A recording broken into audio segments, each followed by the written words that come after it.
My dad had many shows. There was Starsky and Hutch, I think Charlie's Angels, all the shows from the 70s. And then you got into Love Boat and Dynasty. And that's when everything just exploded. And we were going to do a family trip. Tori, this is well into 90210. I think we were staying at Caesar's Palace and she got mobbed. And then my dad got mobbed. I mean, I'm talking 200, 300, 400 people. What was it like for 10-year-old you? Like, what was your normal growing up? I spent the first 2 months in an incubator. I was born 2 pounds. 2 pounds. What is important? Is it money? Is it fame? Were you born into the riches, or did the wealth build as you were born? I want to affect change. I want to connect with people. That's really powerful. The only way that I knew how to do that was what was right in front of me, and that was be an actor. Why did that change? That changed. Oldish. The art of knowing more and caring less. With your host, Randy Spelling, Brian Austin Green, and Sharna Burgess. Welcome to another episode of Oldish. Here we are. Here we are. So we had this idea.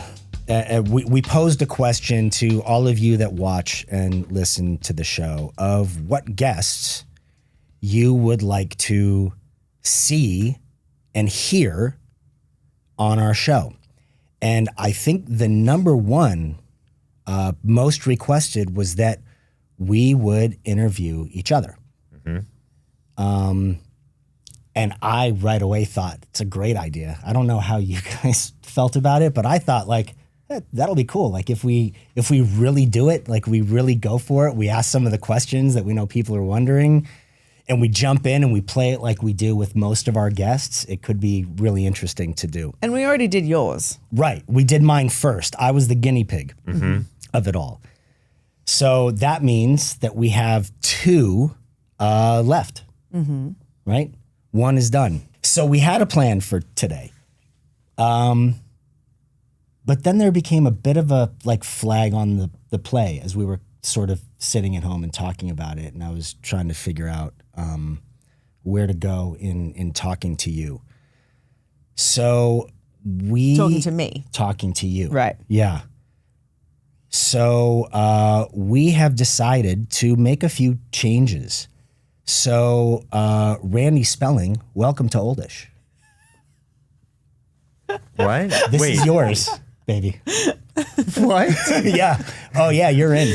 Yeah. Welcome. What the Yeah, no, research you put that on that on the ground. That you saved that. Yeah. So this is you. Are you serious? Randy, I would like to say I had no part in this plan. I had deep anxiety. Read the intro because don't tell then me he'll what get to a do. sense. I had deep anxiety. I was like, we should tell him. I don't know if we should just throw this on him. So read the intro because then I think you'll get an idea of what this is going to be. Wait, first of all, I just have to say when he's talking, I'm like, should I read my intro? Because this is what's happening? What's happening right now? Right. Is he struggling? Yeah.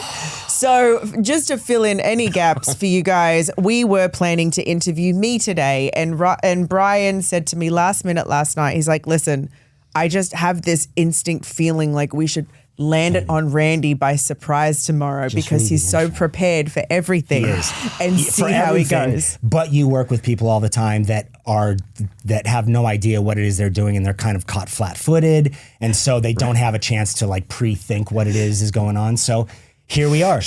Yeah. So or do you want me to read it, baby? No, I'll read it. Okay. It's fine. Okay. Mm-hmm. Yeah. Okay. Okay. Hey, Randy. Game on. Randy, I love you. I'm really sorry. So confession time.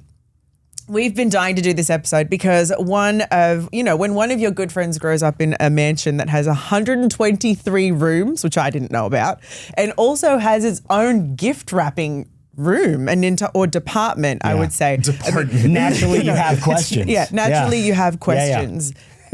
Randy, welcome. I'm super excited to get into things with you because Brian's known you your whole life, right? Pretty much, or a big Since chunk I was of it. 12. But for me, it's been our few years of our Oldish experience, and you've certainly shared parts of your story with me. But in me trying to do research on you for this interview, I was like, 123 rooms? Like, for a kid that grew up like me, that's unfathomable.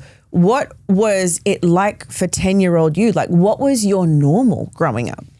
What was my Especially in the first 10 years of your life? So I moved to that house, the 123 room house called the Manor, the Manor, when I right. was 12. So okay. we were in another house. It was Sunset Boulevard. We were on the north side of Sunset, and then they bought the house from Bing. It was Bing Crosby's old house, I think. And then Where the manor was, and it was a 5-year building process. It was a massive piece of property. It was massive, and it made headlines and news stories because I don't know why, but back at the time, there weren't houses like this being built. Now, I was in Beverly Hills and looking at real estate, and my daughter's like, "Oh, I love that house. Let's look it up." It was a $150 million house, only to see about 10 other $150 million houses. Yes. I was like, "Oh, okay, that's How much do you think that house cost when it was built? the Manor." Yes. I don't know. 'Cause No you're idea. talking the 80s. Right. No. So 80 million? $80 million I don't know. in the I don't know. 80s. Yeah. Okay, so say it was even just $40 million. In the 80s. Right, 60 million. My parents bought their house in North Hollywood in 1972 for $35,000. Right. Perspective on that. That is, to look now and be like, oh, they're like $150 million homes. Right. And the Manor was one of, I think from what I read, the Manor is still like the highest valued and selling house in that area. It's sold for Potentially. 180 something million dollars, wow. I believe it was. It sold for 120, I think. It's actually on the market right now. Is it? It was over 150, They and then flipped there it? was a price drop. Petra something, the heir of the Formula One of UK bought it and completely sort of modernized it and made it more black and white, because when my parents built it, my mom was always a big fan of France and Paris, loved Paris, still, one of her favorite cities. So the house was really modeled after. It was very like dynasty chateau Dallas. Yeah, in it kind of had that. Paris. It had limestone and the roof sort of had the curve on it. Yeah. And it's funny because I just went to France a little bit ago, took the kids for the first time, and I could appreciate the house even more being older and looking at the architecture in France and realizing what it took to actually recreate something like that. I mean, I don't know about you, but small renovations in the house, it's stressful. Yeah. Building and managing a 123 room house with all of the details, that's a whole other level. I have to say homes back then too. Like if you look at the incredible detail that was just generally on homes with the ceilings and the moldings and the chandeliers, it was so much more decadent than these clean cuts and lines that we do now. But take me back again. So, all right. So you moved to that when you were 12. What was it? Were you born into the riches, or did the wealth build as you were born? It definitely built. By the time I came along, I believe, because I was born in 78, so my dad had many shows by then. There was Starsky and Hutch, I think Charlie's Angels, all the shows from the 70s. And then you got into Love Boat and Dynasty, and that's when everything just exploded. Right.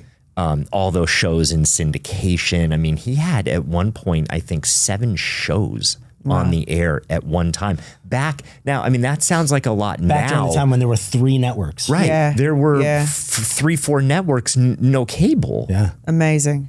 And so how did that affect you in your life? Did you feel a change? Did you feel it build? Did things change for you, or it was just you always in that space? I didn't know. So you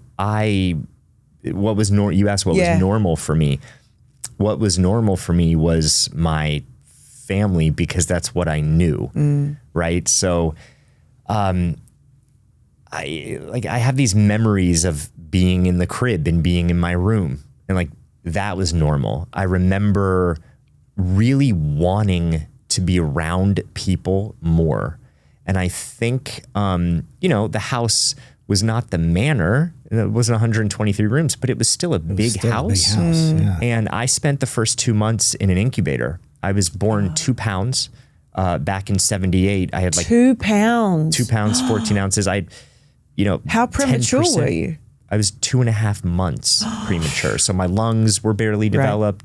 I had jaundice and a host of other things. So I was literally in the incubator for a couple months. You started with isolation. Yeah. So I always had that I just want everyone to be together. And our family was together. So it wasn't like, we did have nannies.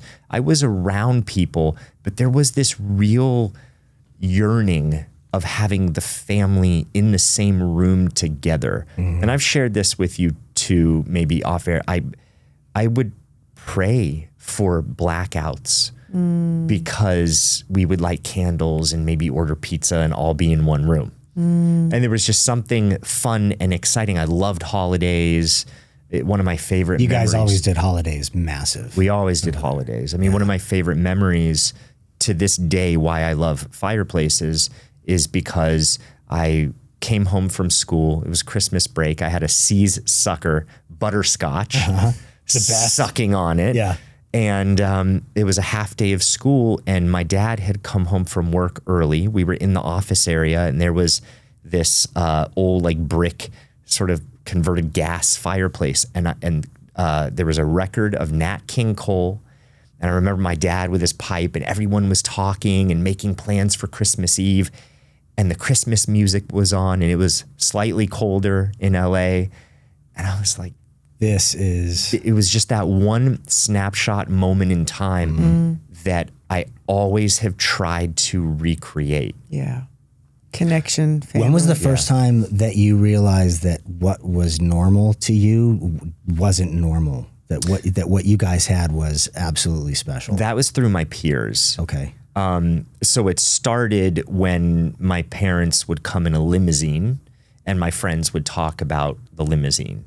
Now, in this day and age, that wouldn't really happen because people have Teslas or SUVs. It's not quite the same, but the limousine was a different category. And you guys owned one. I remember owned the one. limo that was always parked at the Manor. Yeah. And it was like, oh, time to go out. Okay, we're going to get in the limo and do our stuff. And it was, the driver pulls up and my mom and dad get out of the limo to come to Christmas carols or the thing. And it was, I think it was so extravagant, a known thing. Yeah. So then my friends would start asking me questions.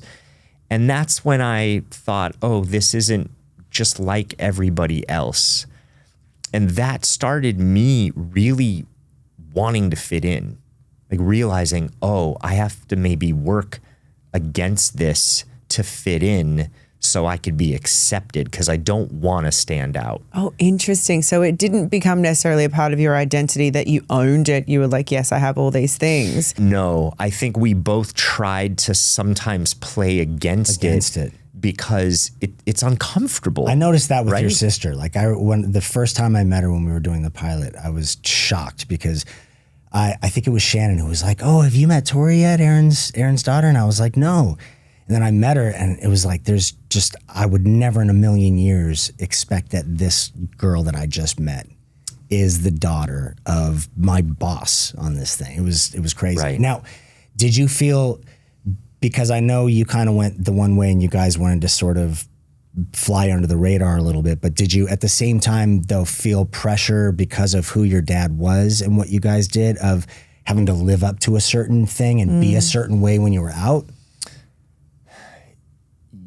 Yes. I think, again, though, you're talking about the 80s. Things were more proper. I like to tell my girls this about going to Vegas. I took them to Vegas and I was having all these nostalgic memories thinking about magic shows. They were like Siegfried and Roy and David Copperfield. And I would have my little blue suit and tie and shoes. And I probably didn't like wearing it, but it was part of I'm doing something special. And you'd have the 2-drink minimum, Shirley Temples and the wedge salad, right? And it was like, oh, we're going to Siegfried and Roy. And now in this day and age, it's like everything's so casual. So there was, I think to represent and to fit in when we were going to fancier restaurants and around people who were dressed up, we would have to dress up and we would have to act a certain way. That had to feel awkward though, being that you wanted to shy away from that as much as possible when you could, and then knowing, okay, now we're on display, now I'm putting on sort of the show of fitting into this. Like that's such a dual personality to have to play at such a young age. It is a dual personality. I mean, I will say that my parents weren't, we couldn't completely act out. I mean, we knew, I'll speak for myself. I knew my place, right? I mean, I knew that I couldn't just completely while out and go crazy, especially around people. Right. So I knew right and wrong. I think I became a people pleaser very early on because I was so attuned to the people around me, the world around me. And, that was one of the things that was very confusing early on, even though I didn't have context for this. I was highly empathic and I could feel, read, sense people's energy. And I would see people coming into the house, these movie stars and these other people. And you could see the way that they're treated, right? You could see, there's a charisma, there's an air, people are treating them a certain way. But yet the feeling that they had inside, you could feel, oh, they're hurting or they're in pain. So I started, that's what was so confusing is like, I want to get what I want in my little world. And yet, what is that? What is important? Is it money? Is it fame? Is it, because I shied away from fame. Tori was always the one from early on. She was like, I want to be in front of the camera.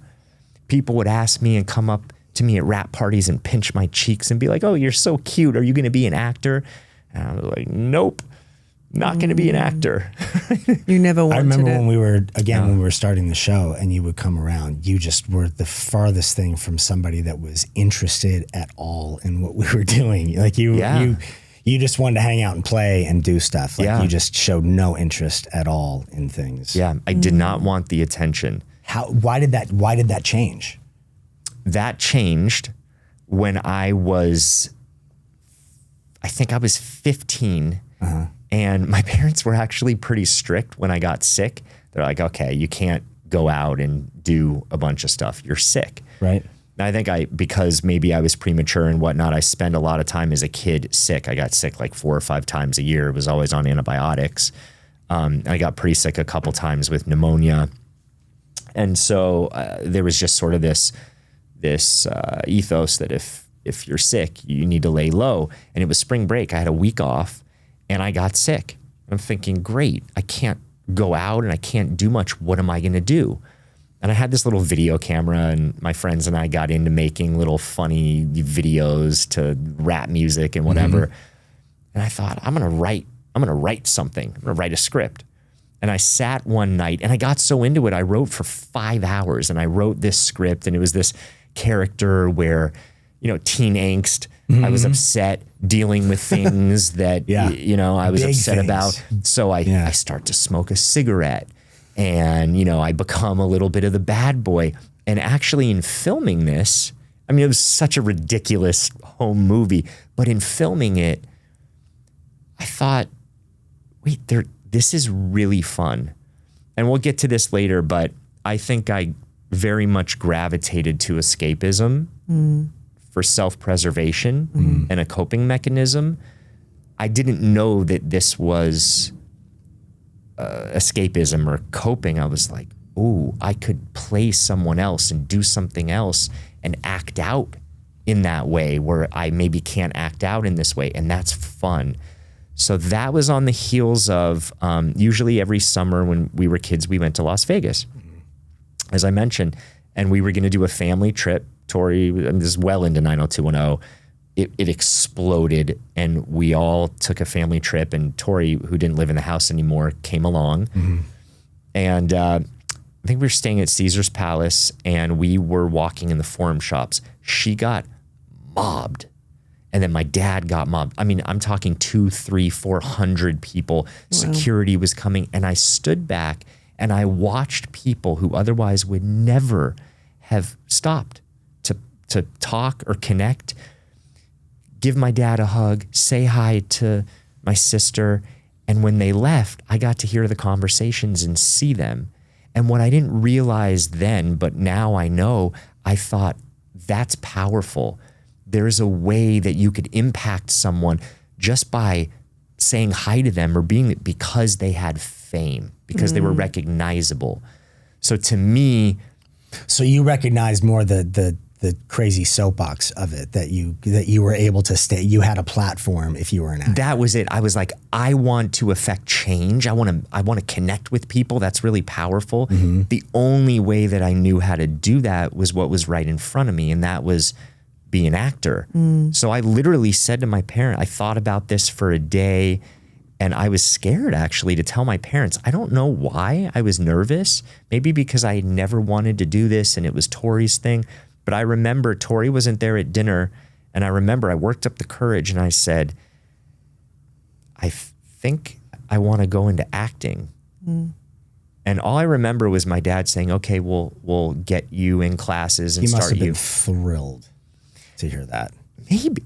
I think. Do you remember his reaction? I don't. Yeah. I don't, because I think I was so nervous to even say something because it was such the antithesis of what I always said.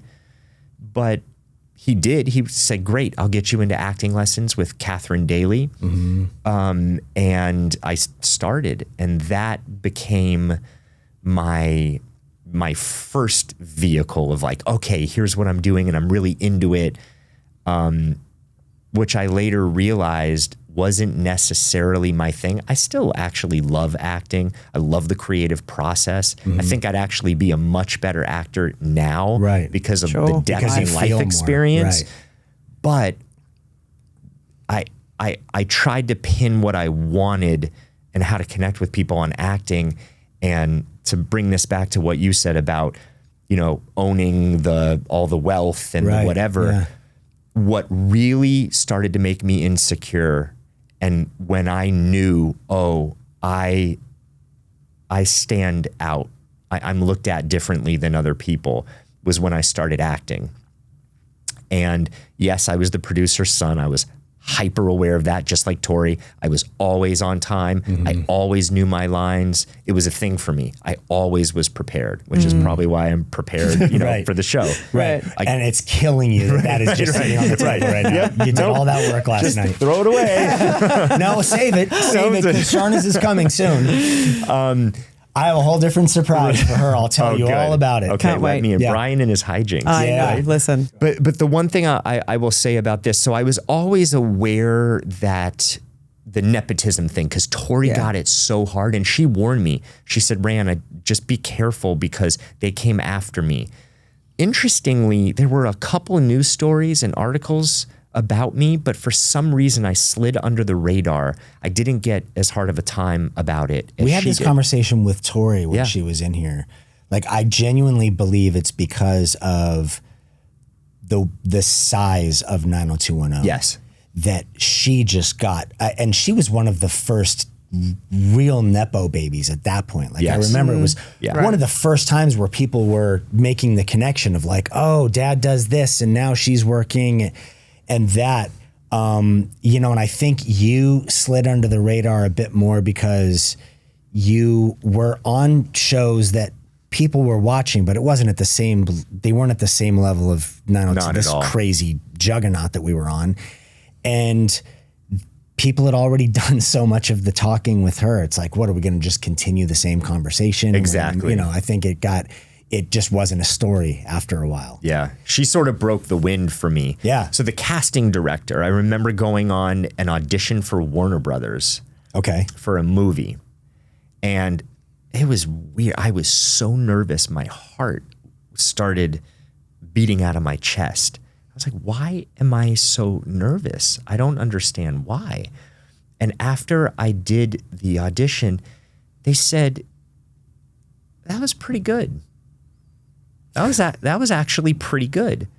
And I sat there not understanding what was happening. And they said, listen, we'll just tell you in the room, you're not right for the part, but you really surprised us. We had no idea that you could act because you're Aaron Spelling's son. Right.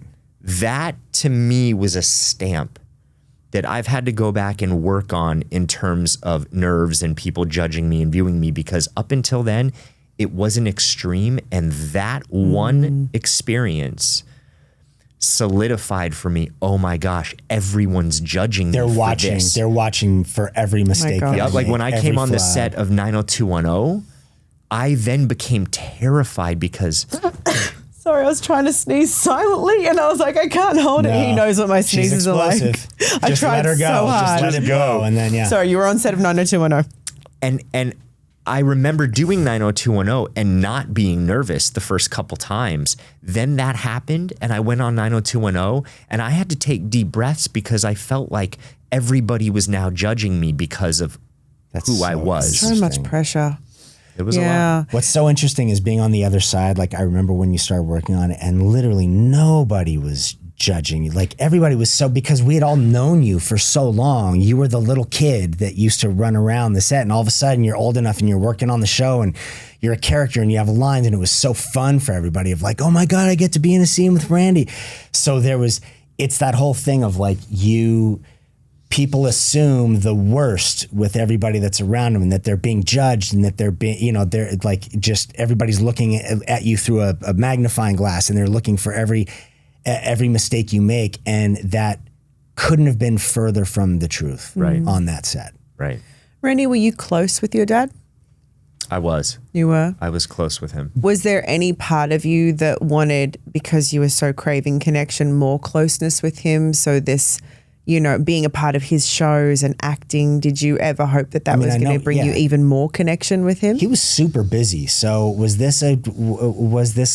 this bring a bit more connection with your dad because you were kind of working with him on things? What he loved so much? Not necessarily. So my dad,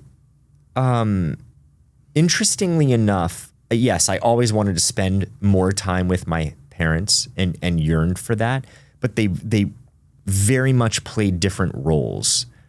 Whereas, my dad, I would sit in his bathroom early in the morning. He'd be reading the paper on the toilet, right? And I'm like going through his drawers and looking for treasures and different things.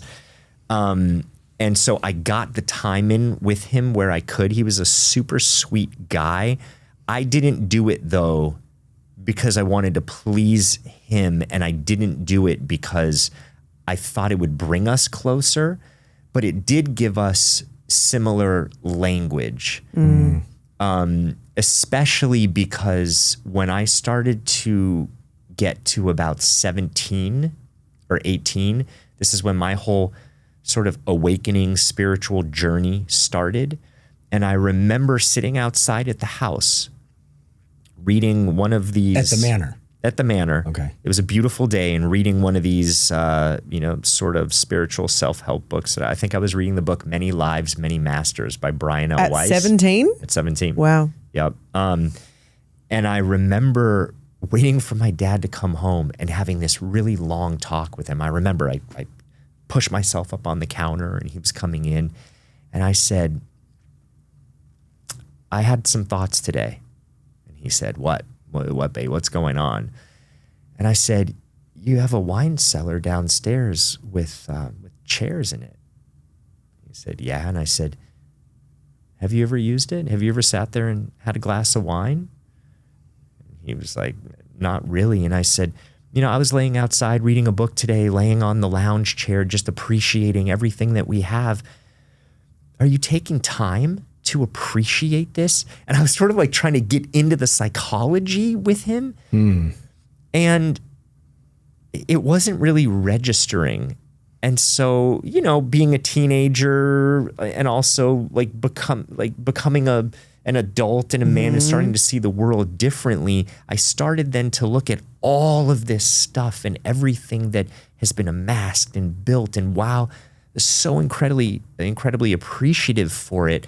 I started to get a little bit angry, like, are you appreciating this? Are you like you're constantly working and building?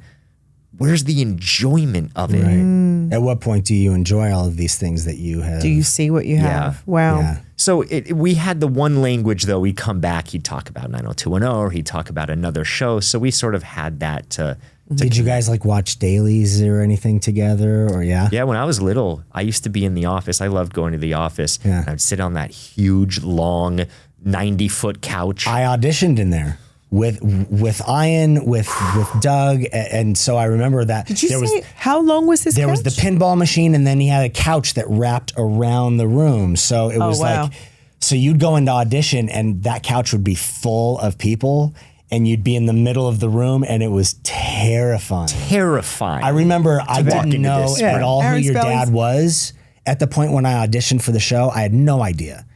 I had no idea what a producer did. Like and I'd been in the business forever, but I just didn't. It's like that's all the stuff behind the scenes that all I know is I get to set. I have a director. I have, the grips. I have all the people that are around me, and we make the thing. Like I didn't know, there's an office on the other side of the hill where all the pre-production has been done and all of this has been set up. But I remember walking into the room, and your dad, first of all, your dad couldn't have been nicer. Yeah. He could not have been nicer and more welcoming, and like got up. I was this young kid. I was 16 years old, and just got up and, hey, Aaron, very nice to meet you. And I remember leaving the room and talking to my mom, and she was like, how'd it go? And I was like, he was one of the nicest. Yeah. Like the audition went fine, but he was one of the nicest people I had met. Just couldn't have been just more there and more connected and more honest. And he wasn't one of those like super busy producers that's just reading the paper and he's like, all right, kid, you do your thing, which I had experienced before. But I remember being in that office, standing in the middle, and that couch being full of people. And then there was the pinball machine. He had, what was it? Was it the Dynasty pinball machine, or he had custom pinball machines that My were mom made it for him as There was a gift. 90210 one at one point. Got it.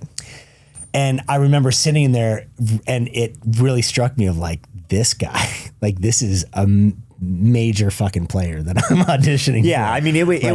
was next level, like the fish tank that was Yeah. there. Yeah. But you're right. It's so weird. When you're saying this, it's bringing me right back to, I sat in on some of the auditions, and I was nervous for the people coming in because, again, I could feel everyone. So I was like, Yeah. ooh, even though they're charming and turning it on, I would sit there and feel really nervous for them. But my dad, every single person would get up. Not everyone, he would get up and go, Yeah. hi, I'm Aaron Spelling. Nice nice to meet you. And then if they needed a correction or he wanted to see something, he would go and take you, put his arm around you and go and talk them through it. Pipe in his mouth, Like just so warm and lovely.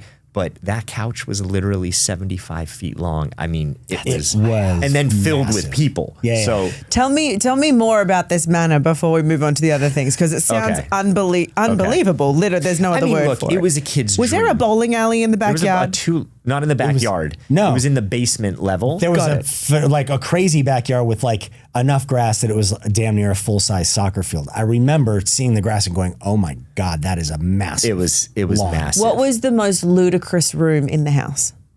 Well, I'd say the bowling alley. The bowling alley. Okay. Right? I mean, Was What it, about the gift wrapping room or the doll room or any of the okay, when we stuff? say a gift wrapping room, I know this has been talked about for so many years. Yeah.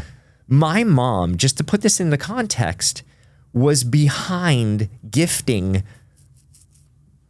the company Okay. for my dad. Okay. All of the people that he knew, their So that was doctors, all done at the house. Oh, so that was their like business stuff. Got too. it. But you're She's- talking like 1,000+ gifts. Yeah. And every time someone has a birthday, every time they're showing up to an event for someone's birthday, my mom's super creative. Yeah. She wouldn't just get a gift wrapped from Neiman Marcus or Nordstrom's or whatever. Yeah. She would want do to it. make the bow. Yeah. She would have all of these little, depending on if it was a kid or whatever, she'd have all these Bells little and things to tchotchkes of put bells on, and and plastic That's amazing. balloons, Yeah. hot glue gun. She'd glue gun it all. And I mean, it was a work of art. Yeah.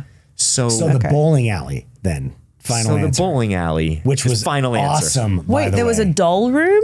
There was a doll room because she collected Madame Alexander dolls. Was it scary? It was a little was freaky. it creepy? It was a little freaky. Doll rooms creep me out. But I used it. So again, remember, I'm a teenager now. So I moved when I was 12. I was like, oh my God, this is a big house. I'm not used to this. It felt Yeah. so far from my room to the kitchen. Yeah. And I felt uncomfortable. Yeah.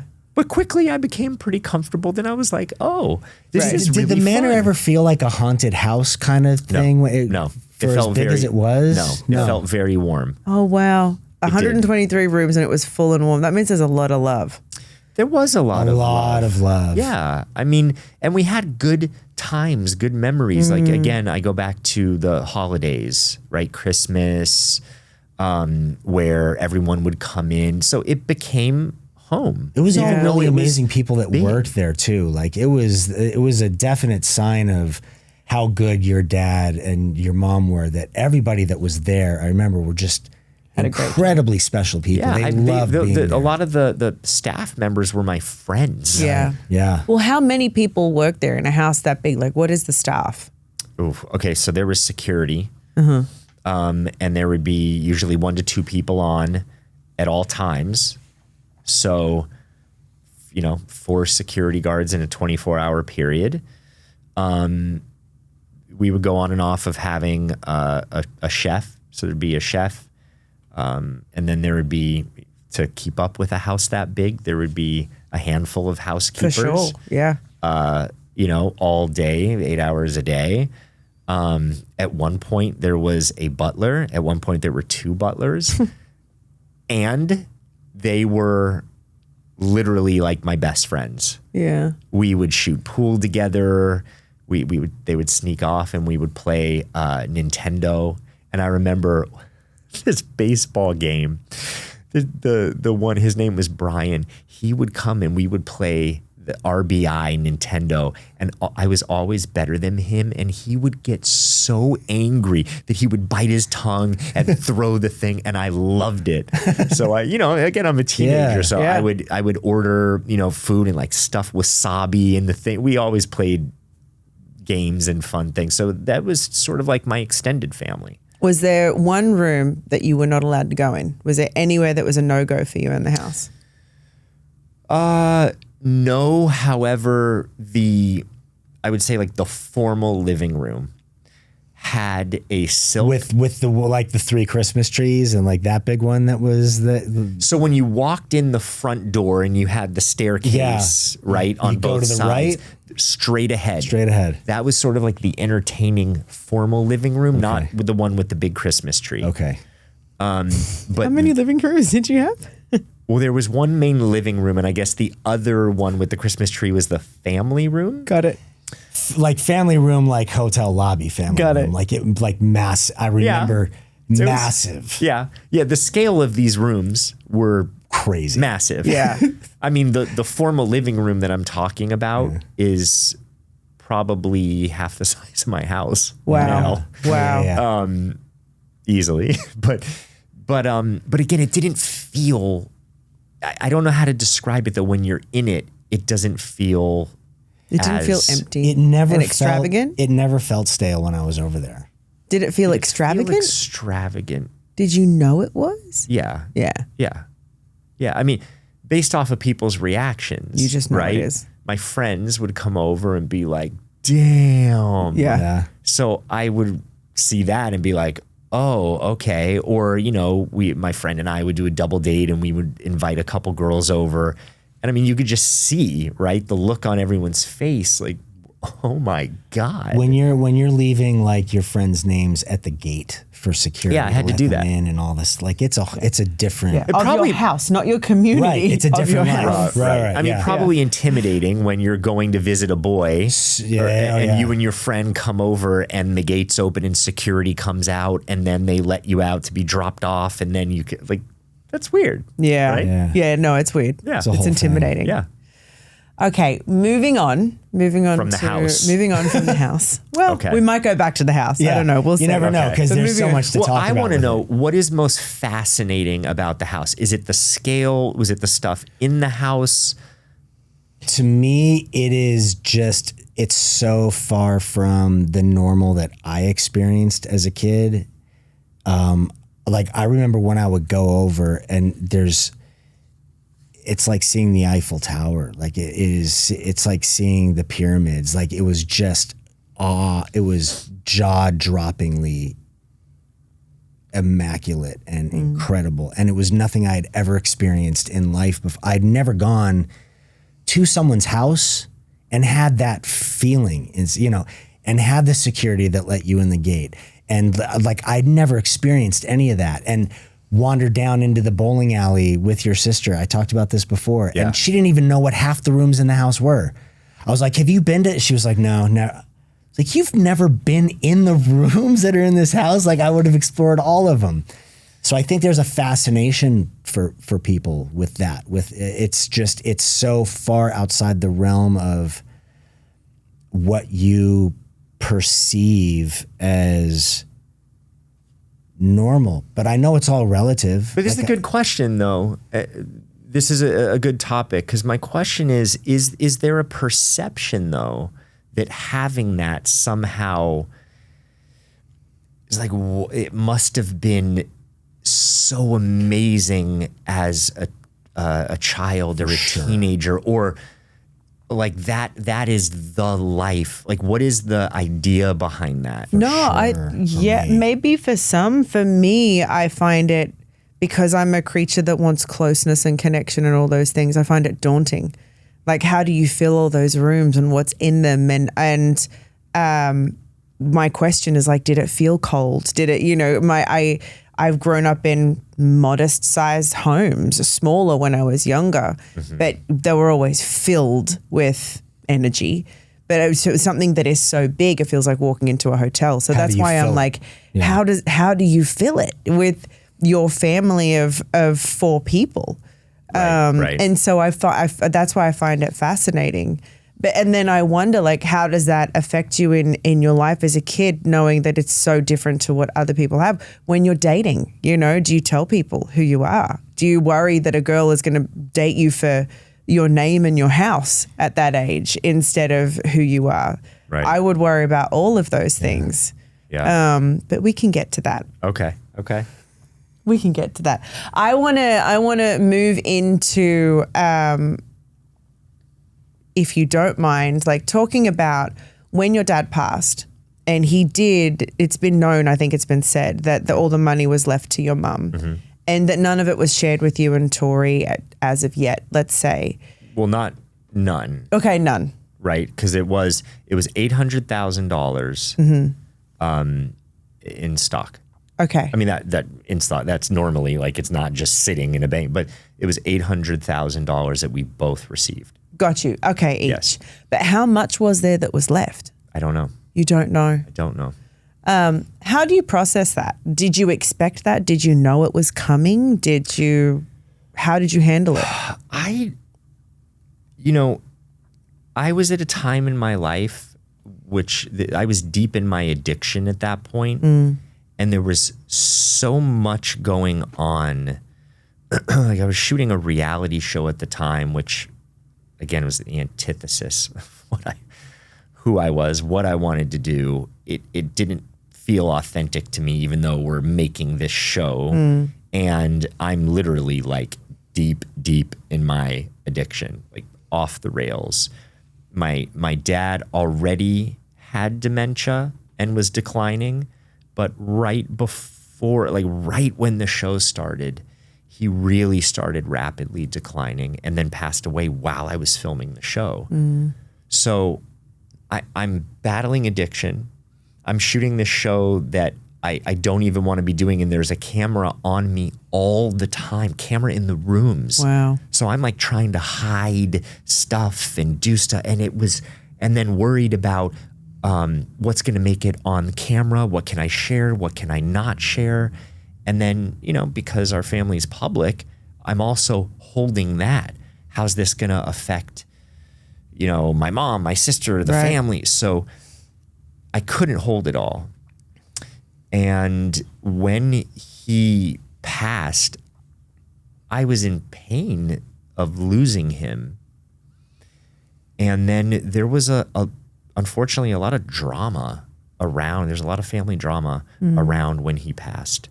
So that quickly also kind of overshadowed even just the processing of losing my father, and dealing with all of that. So I at that point I wasn't thinking about the money.